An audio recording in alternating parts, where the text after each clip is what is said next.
Channel మా ఇంటి రుచులు. నేను మీ స్మార్ట్ విజయ. ఈరోజు నేను కొత్తిమీర టమాటా పచ్చడి అయితే చేసి చూపిస్తానండి.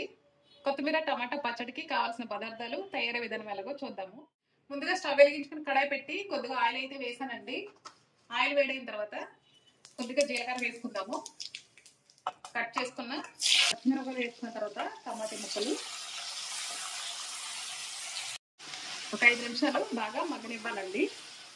టమాటాలు మగ్గేటప్పుడు కొద్దిగా పసుపు వేసేసుకుందామండి. అలాగే రుచికి సరిపడా ఉప్పు వేసిన తర్వాత బాగా కలిపేసుకుని ఇప్పుడు కట్ చేసి పెట్టుకున్న కొత్తిమీరని కూడా వేసేసుకుందామండి. ఒకసారి బాగా కలిపేసుకుందాము. ఒక 2 నిమిషాలు అయితే కొత్తిమీర కూడా మగ్గుతుంది కదా. ఇప్పుడు ఇందులో నానబెట్టుకున్న చింతపండును కూడా వేసేసుకుంటానండి. ఒక 2 నిమిషాలు బాగా కలిపేసుకుని స్టవ్ ఆఫ్ చేసేసుకుందామండి. స్టవ్ ఆఫ్ చేసేసుకుని ఇది బాగా చల్లారనివ్వాలి. చల్లారిన మిశ్రమాన్ని ఒక మిక్సీ జార్ అయితే తీసుకుని ఇందులో వేసుకున్నానండి. ఇప్పుడు ఇందులో వెల్లుల్లి వేసుకుందాము.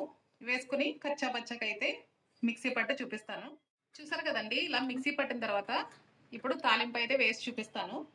స్టవ్ వెలిగించి కళాయి పెట్టేసుకుని కొద్దిగా ఆయిల్ అయితే వేసుకున్నానండి. ఇప్పుడు ఇందులో కొద్దిగా జీలకర్ర, కొద్దిగా ఆవాలు, 2 ఎండుమిర్చి, అలాగే కొద్దిగా కరివేపాకు, కొద్దిగా పచ్చిశనగపప్పు. ఇవి మనకి బాగా ఫ్రై అవ్వాలండి. ఇలా వేగిన తర్వాత ముందుగా మిక్సీ పట్టుకున్న పచ్చడిని ఇందులో వేసేసుకుందామండి. వేసుకుని ఒకసారి బాగా కలిపేసుకుని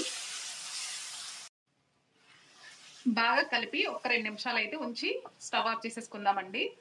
చూసారు కదా ఫ్రెండ్స్, కొత్తిమీర టమాటా పచ్చడి అయితే చాలా బాగుంటుంది. ఈ రెసిపీ నచ్చినట్లయితే మీరు కూడా తప్పకుండా ట్రై చేసి ఎలా వచ్చిందో నాకు కామెంట్ చేయండి. నచ్చితే లైక్ చేయండి, షేర్ చేయండి. ఇప్పుడు నేను స్టవ్ ఆఫ్ చేసుకుని ఒక బౌల్లోకి అయితే తీసి చూపిస్తానండి. బౌల్లోకి అయితే తీసేసుకున్నానండి. ఇది మనకి దేంట్లోకైనా కాంబినేషన్ బాగుంటుంది. నా ఛానల్ని ఫస్ట్ టైం చూస్తున్నట్లయితే సబ్స్క్రైబ్ చేసుకోండి. Thanks for watching. Bye friends.